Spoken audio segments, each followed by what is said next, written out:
I read those words and I had a major coronary, which immediately was followed up with a crazy psychopath's dance down the stairs.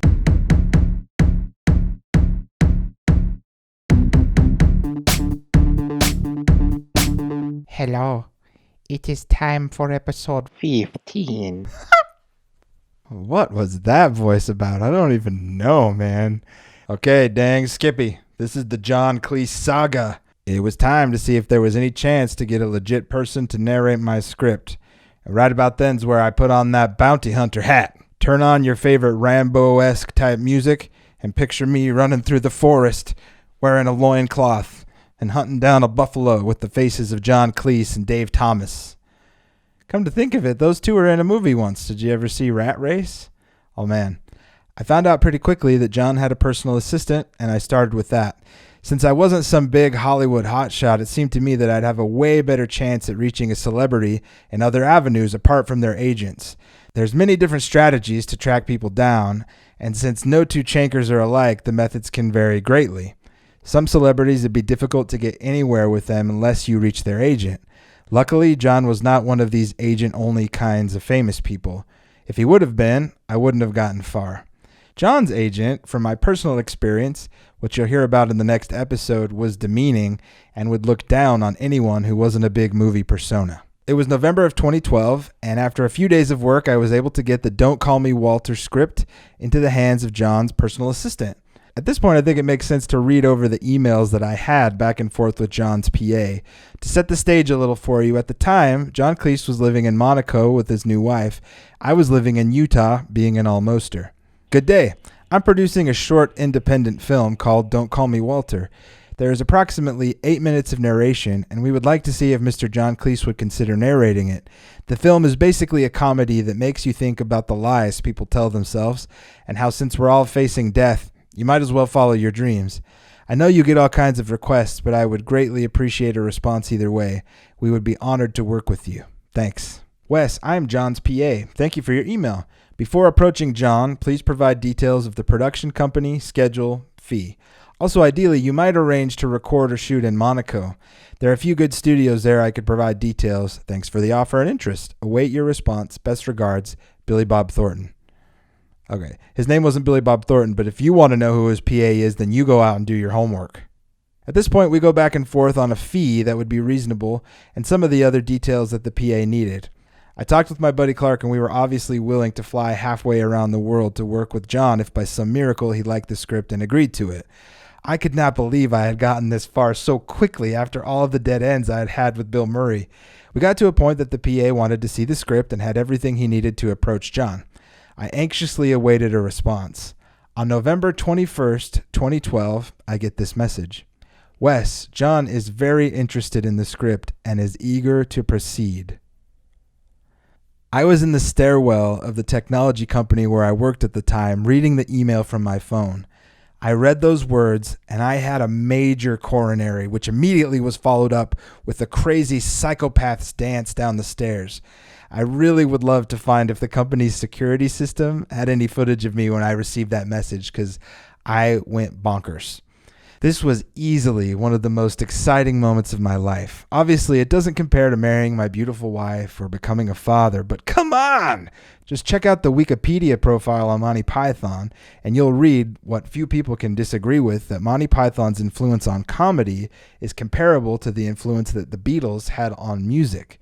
Secretly, I had this little in-your-face moment to all those people that read Don't Call Me Walter and didn't get it.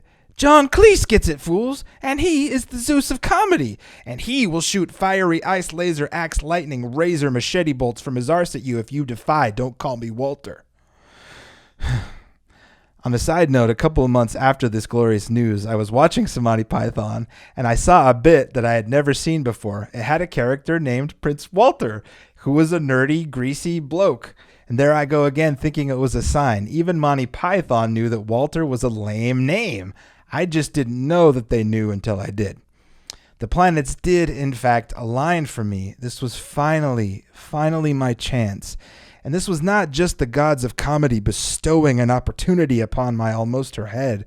It was one of the gods of comedy that still walks the earth among us, joining my project.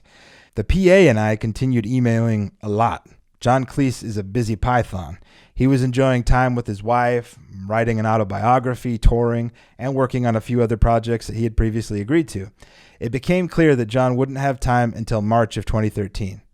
While we were super excited to get out there and get the narration finished as soon as possible, we were actually okay with the delay because we needed to work on a little fundraising. We hadn't planned on all the expenditures of traveling to Monaco, using a recording studio, and John's fee into our initial budget for Don't Call Me Walter, or DCMW, yet another beautiful acronym. February 5th, 2013 came around, and I wrote, "Good day, Billy. I wanted to check in and see if we could start nailing down a date for next month in Monaco. Once we can find the right time for John, we'd like to call and get scheduled up with the studio. Hope the new year is going well for you. Thanks, Wes." And then Billy's response, "Wes, as anticipated, John's near-term schedule remains tenuous. There is nothing in the immediate future taking him to the U.S. He will be spending most of his time in London. A couple weeks in May he will be in Dubai and South Africa in June. Please let me know if and when something could be done in London in April. Many thanks for your patience. We will get there in the end. Best regards, Billy." "No thanks, you personal assistant you. It must be Monaco. It must be in March, or we will not proceed," is something we of course did not say. "April in London it is." The PA told us we could get to work on setting an official date for April, and we were busy trying to get everything lined up at home for shooting the film and looking for money to pay for the whole thing anyway. March 7th rolled around, and the PA decides it's a good time to bring John's agent into the mix. I had a bad feeling the moment the agent was mentioned. Agents can complicate crap, and they also get a piece of the pie, which means greed could potentially be a factor in the project. This was my mentality about agents anyway. I'd read several articles about why Bill Murray got rid of his, and from what I read, I can't blame him. Now, I'm sure there's great, unannoying agents, but I still had this feeling that this agent would come in, recognize that I wasn't a big name, and shut it down. So this is now Billy's email copying in John Cleese's Hollywood agent. "Jim, I am John's acting PA. John has asked me to put you in touch with Wes Lappioli, producer from Unlock the Rock. Wes has patiently, over the last several months, been waiting to set up a convenient time to complete 8 minutes of narration by John based on the scripts attached below. John's schedule has been tenuous, and he has recently relocated from Monaco to London, returning there in mid-March. Wes has finally agreed to do the narration in London, and we are now in the final stages of setting up something in April. Please let me know if you're satisfied to go ahead with the commercial arrangements. The exact date, time, and venue are to be decided when John returns to London. Let me know if I can help further. All relevant emails between me and Wes are shown below. Best regards, Billy." Jim never responded to this email. I don't think film agents like emailing because then there's written evidence that some of them are total douches. Both the PA and I tried to follow up with Jim on that email without any luck. But a couple weeks later, I have a voicemail from Jim's secretary asking that I call back. I left the passionless technology gig and went outside to take a walk and give Jim a call. Remember all the negative stereotypes I've mentioned about agents? Well, let's see if they line up here with Jim, which is exactly what we'll do next time. Thank you so much for listening. Thank you so much for subscribing. Thank you so much for being my patron on Patreon. Yeah, I will thrive like a Power Ranger. I will thrive.